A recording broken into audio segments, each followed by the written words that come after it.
गांव में एक बूढ़े आदमी ने अपने पौत्र से एक अनोखी कहानी सुनने का अनुरोध किया।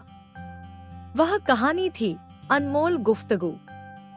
उसका पौत्र, जो कि बहुत जिज्ञासु था, उसने अपने दादाजी से विवरण को सुना। एक समय की बात है, गांव के पास एक जंगल था जिसका नाम रहस्यमय वन था।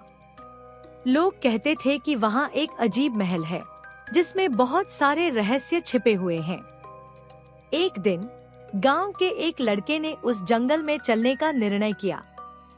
वह रहस्यमय वन की ओर अपने दोस्तों के साथ निकला। वे जंगल में घूमने लगे और वहां जाकर उन्हें एक अद्भुत महल दिखाई दिया। महल के अंदर गए तो वे वहां एक चमत्कारी पुस्तक पा लिया। पुस्तक में वहां के रहस्यों के बारे में लिखा था, परंतु पुस्तक के पहले पन्ने पर ही एक संकेत मिला कि यदि किसी ने इसे हल किया तो वह जंगल से बाहर नहीं निकल सकेगा। लड़के और उसके दोस्तों ने पुस्तक का रहस्य सुलझाने का निर्णय किया। उन्होंने पुस्तक के रहस्य को हल करने का प्रयास किया, परंतु कुछ भी सफल नहीं हुआ। उन्होंने महसूस किया कि उनका अंत नजदीक है, लेकिन रास्ता कुछ हद तक सटीक नहीं है। वे बहुत थक चुके थे, लेकिन उनकी जिज्ञासा और होश में अटक गई थी। फिर एक दिन एक बूढ़ा ब्राह्मण जंगल में आया और उनसे पूछा, क्या आप पुस्तक के रहस्य को हल करने का प्रयास कर रहे हैं? लड़के ने हाँ कहा। उन्होंने उन्हें सभी बातें बताईं और ब्राह्मण ने उन्हें रास्ता दिखाया।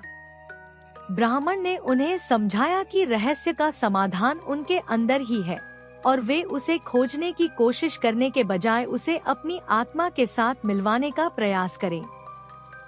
ब्राह्मण ने उन्हें योग का एक उपाय दिया, जिससे उन्हें अपनी आत्मा को अनुभव करने का मौका मिला। लड़के और उसके दोस्तों ने उस उपाय का पालन किया और अंत में उन्हें वह रहस्य समझ में आ गया। रहस्य का समाधान उनकी आत्मा में था। वे जंगल से बाहर निकले और उनके दिल में एक अद्वितीय शांति का एहसास हुआ। वे समझ गए कि सच्ची खुशियाँ और अमूल्य धन उनकी अंदरीय शांति में है। उन्होंने अपने गांव को वापस लौटकर यह शिक्षा दी कि हमें बाहरी रहस्यों की खोज करने के बजाय अपनी आत्मा को समझने की कोशिश करनी चाहिए। इस कहानी से हमें यह सीख मिलती है कि असली सुख और संतोष अंदरीय शांति में है और हमें हमेशा अपनी आत्मा की खोज में लगना चाहिए। रहस्यों का समाधान अकेले बाहरी दुनिया की खोज से नहीं, बल्कि अपनी आत्मा की खोज से होता है।